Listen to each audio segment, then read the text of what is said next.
meze neza, reka nizere ko buri wese ameze neza.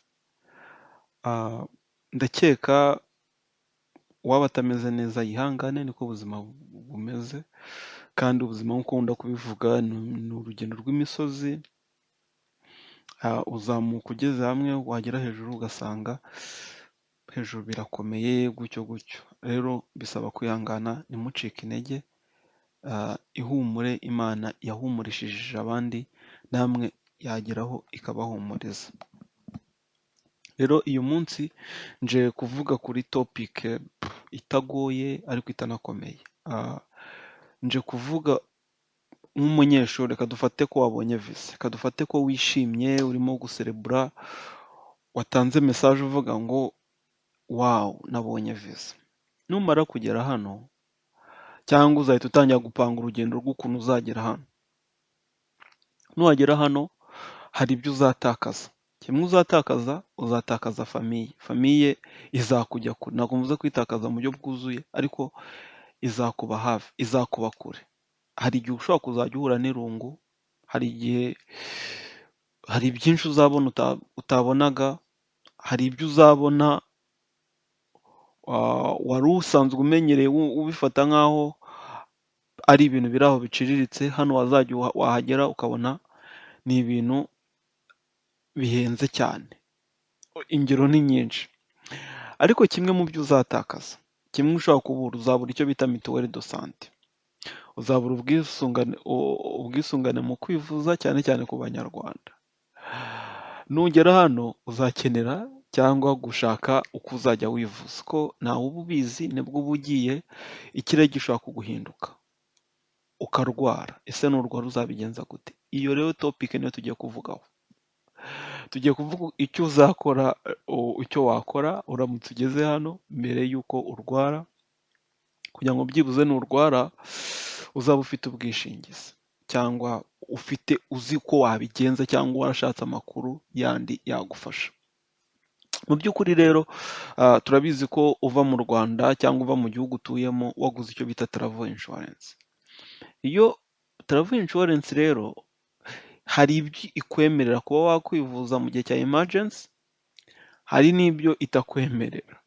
Mu byo itakwemerera ni ukuba guhora ujya kwa muganga buri munsi, ntabwo byo yabikavaringa. Kugira ngo ujye kwa muganga bizakenera health insurance. Health insurance ni nk'iyo twakwita nka mituweli cyangwa ubwisungane mu kwivuza.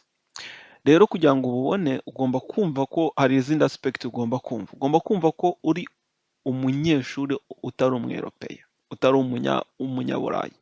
Hari ibyo umunyaburayi yemererwa, hari n'ibyo umuntu utari umunyaburayi yemererwa, cyangwa hari ibyo agenwa, hari procedure. Ni ukuvuga ngo hari ibyiciro bibiri, kuko nuza kwiga uzasanga hari igihe ugiye kwigana n'abana bavuye muri Turukiya, uzasanga hari abana mugiye kwigana bavuye muri France, uzasanga hari abana mugiye kwigana bavuye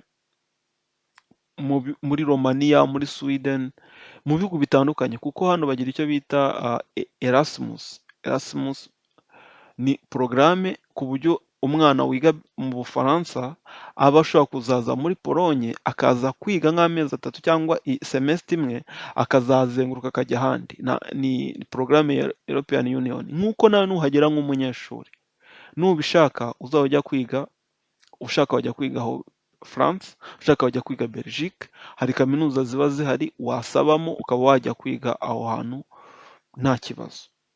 So rero niba umaze kuhagera, icyo nk'uko ubibona, umunyeshuri uturutse mu bindi bihugu byo bita third countries, wenyine ntabwo tumubara nk'umweropeye. So icyo gihe ugomba gushaka icyo bita health insurance. Health insurance rero ntabwo ari mandatory, ni required but is not mandatory. So niba itari mandatory rero bivuze ko ugomba gushaka insurance. Insurance tuzibona mu buryo bubiri nk'ibisanzwe. Nk'uko mubizi hari abantu i Kigali bakoresha rama, hari n'abantu bakoresha mituweli. So na hano rero niko bimeze.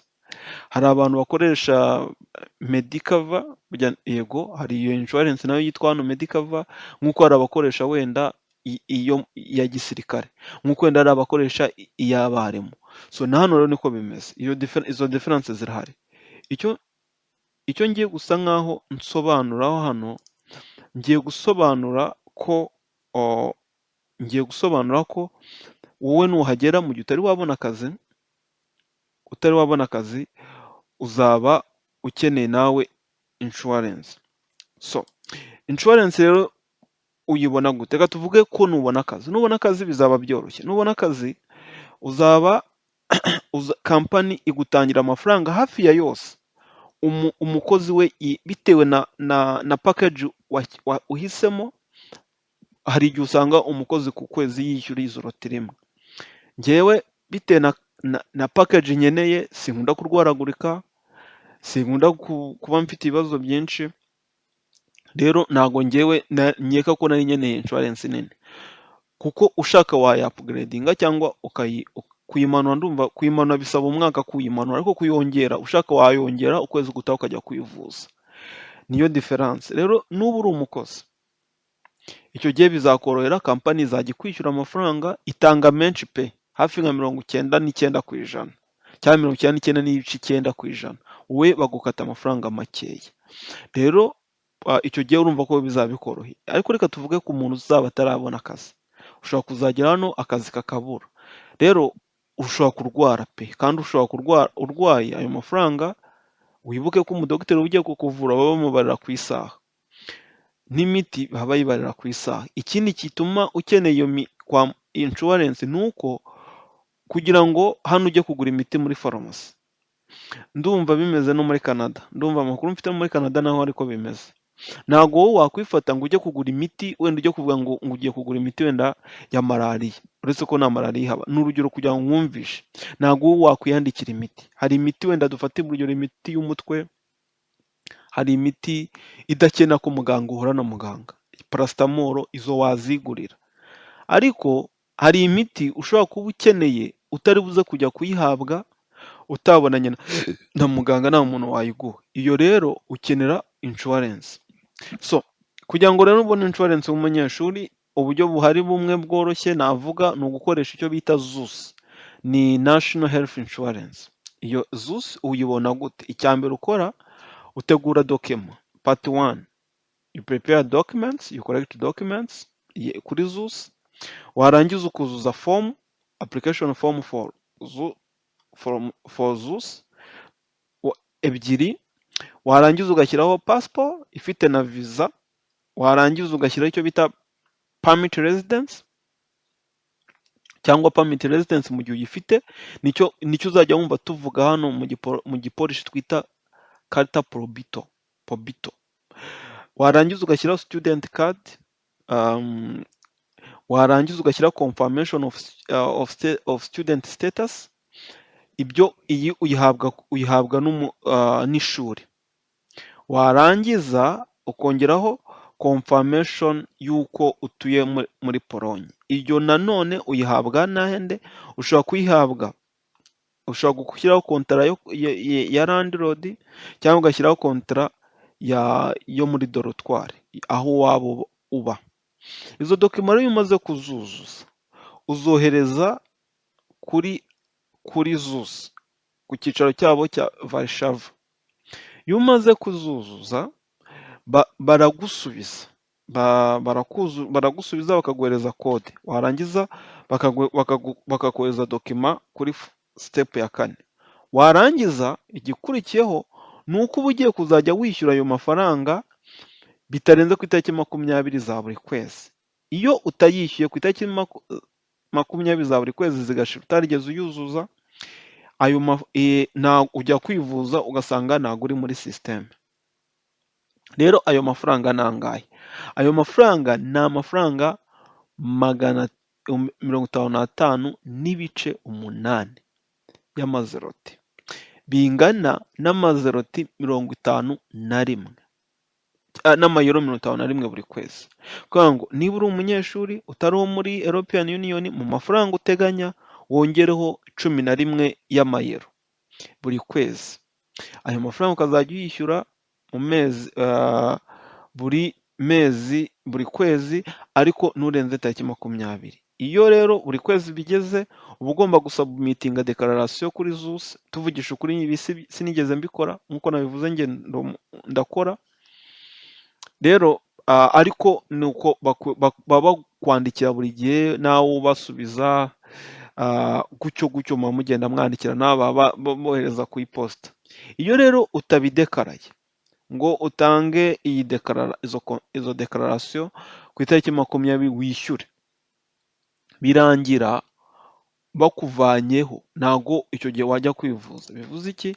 Bivuze ngo sisiteme yawe yo kwivuza iba ibaye boroke, niko navuga.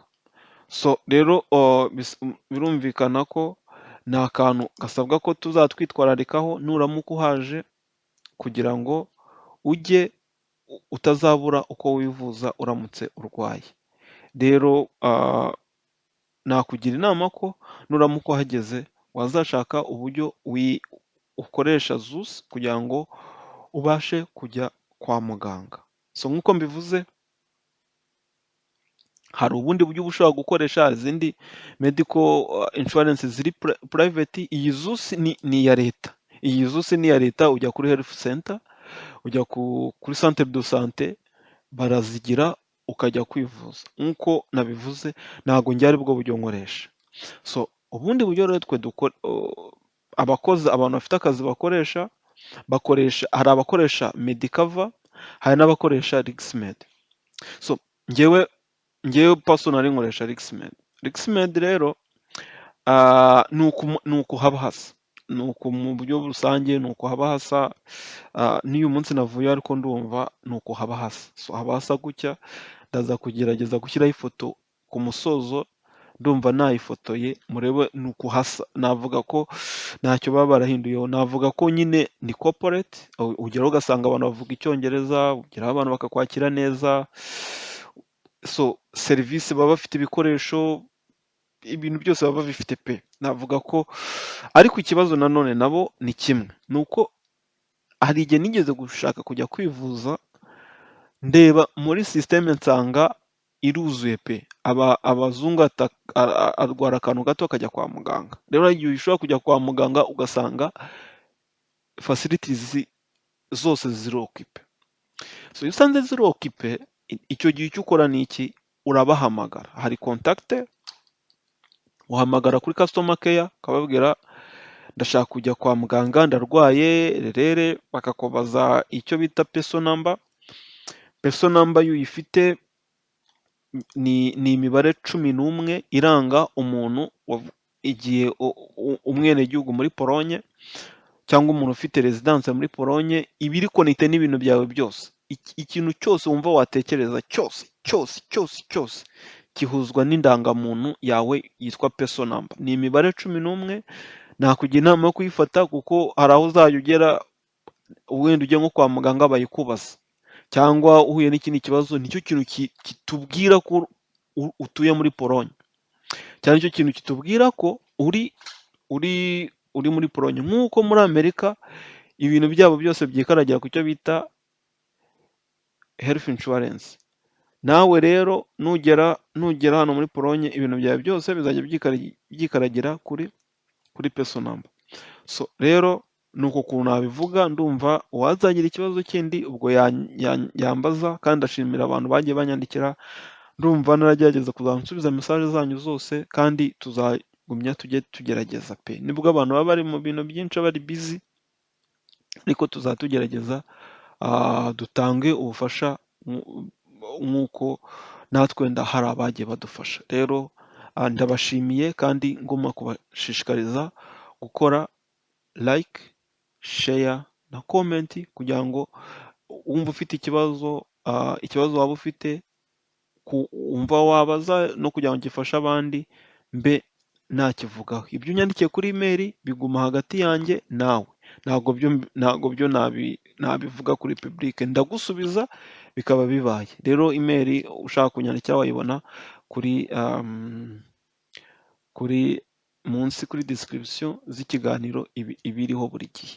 Rero ndabashimiye, kandi mbashezeranya ko tuzatugumya gukora ibiganiro byinshi byiza nk'ibi, kandi turateganya kongera. Ntabwo tugiye tuzaduhora tuvuga kuri Polonye, dufite content nyinshi dushobora kuzajya tuvugaho zitandukanye n'izi.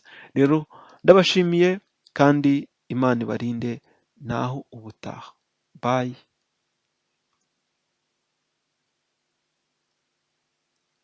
Thank you.